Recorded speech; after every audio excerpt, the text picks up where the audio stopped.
So Bart Scott talked good about us. Hang on. I gotta throw up for a second. Usually doesn't happen. And usually when he speaks, other flies come out of his mouth because of the disgusting things he says. But he actually did go ahead and give props to Joe Burrow. And this came after his Ravens lost to the Kansas City Chiefs in the AFC Championship game.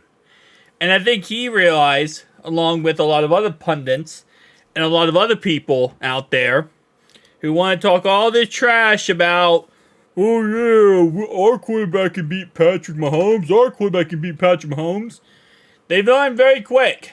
There's only one quarterback that can go toe-to-toe with Patrick Mahomes. And he's number 9. And there is no one else. I don't care that Lamar Jackson won the MVP. I don't care that he won 2 MVPs. He can win 70 MVPs. The only way number 15 is being taken down is number 9 on the other side. Because there's no one else that can beat this guy. And Joe has shown consistently he can do it. So it looks like even the most delusional people out there in Bart Scott, well, looks like he has finally came back to reality. That's what he had to say. Right now, if you had to ask yourself, if anyone proved that they could potentially be the rival of Patrick Mahomes, it's Lou Anarumo as a defender being able to defend Patrick. And it's Joe Burrow being able to match him throw for throw. He even gave Lou his props. Oh, the world's gonna end. Oh, hold up. I wasn't ready for Armageddon. Hold up. The world's about to end. This man refuses to give us any freaking props. Anytime. We could be a team 60-0. He go there on his hot box and say, well, the Bengals got lucky because this guy got hurt or that guy got hurt or, it's just because it's a one-game type of thing. His Ravens get knocked the fluff out by the Chiefs, and now it's automatic. All right, I am jumping ship. Cincinnati, you guys are the only team that could beat this team, and I now hate the Chiefs so much that I am now rooting for you guys. As he continues to say, right now we are trying to find the Peyton Manning-Tom Brady matchup. The matchup to me, maybe under Joe Burrow. He has to say maybe. He has to say maybe. He can't just give us all full props. He gotta be maybe. We thought it was Lamar because we thought it was unfair for us to judge Lamar based on his playoff record because he was only in his first year as a starter when he won the MVP and he's been injured for 2 years. But why can't no one judge his show for being injured for 2 years? And he's still 5-2 in the playoffs. He's been injured the same amount of time that Lamar Jackson's been injured. But the difference is he's finished. Oh, he didn't get an MVP. He's 5-2 in the playoffs. He's not 2-4. That's the difference. He's been to a Super Bowl. Came very close other than a phantom holding call from winning a Super Bowl. Lamar couldn't get the job done at all. Couldn't even get there.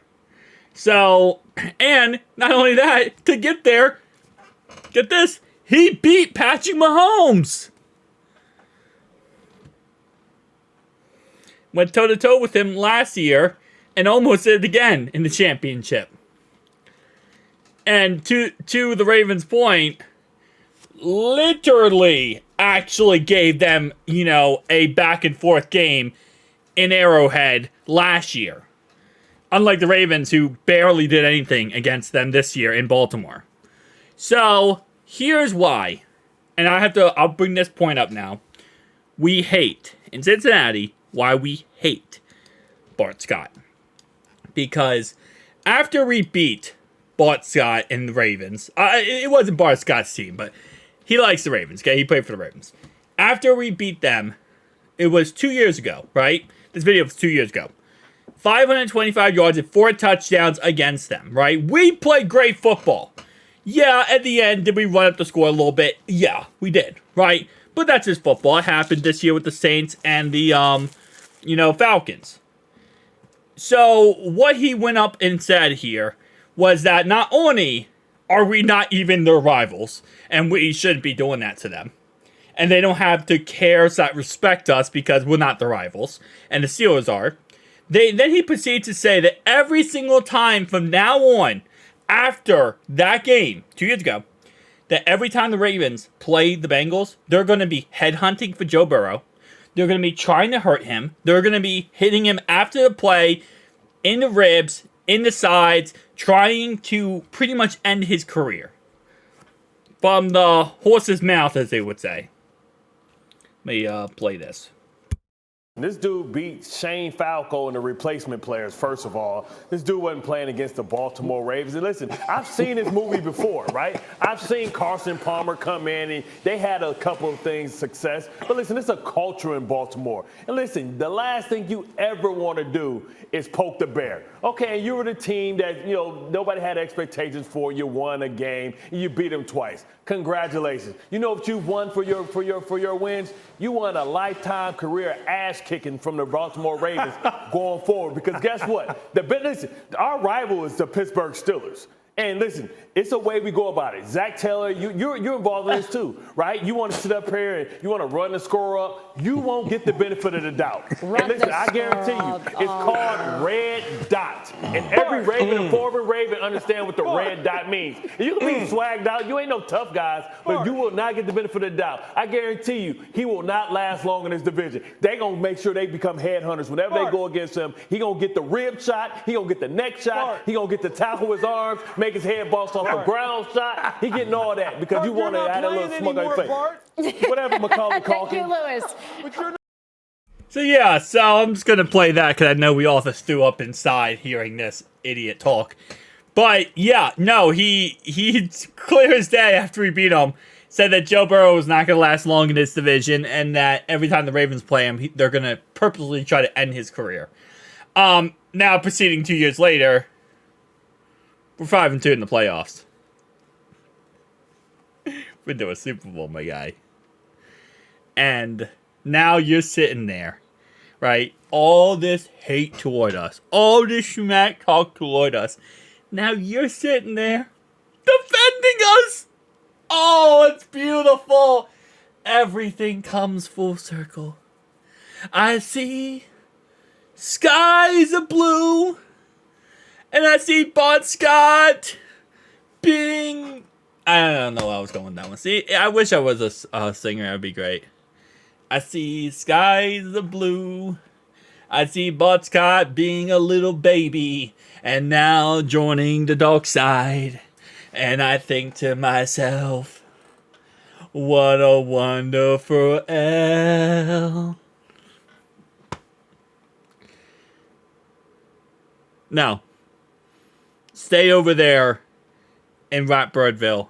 We don't want you. We don't want you to defend us. We don't want you to try to say, now Joe gets credit. Because you're only doing that because you're a pundit and you're a bullcrapper and you're trying to get views. So sit over there on your hot box and keep trashing us. Keep telling us we're not good enough to beat the Ravens. Not good enough to be successful. I don't care that the Chiefs just beat your Ratbirds and now you think that you can sit here and defend us. Stay over there. You're not welcome here. You're not welcome here, Bart Scott. The crap you have said about us in the past, the disgusting crap you said about us. No, there's no defending us now. You're gone. You're heaven and earth. You're hell. Okay, stay over there in hell. Enjoy. Heard it's like really sunny this time of year. Peace out, guys.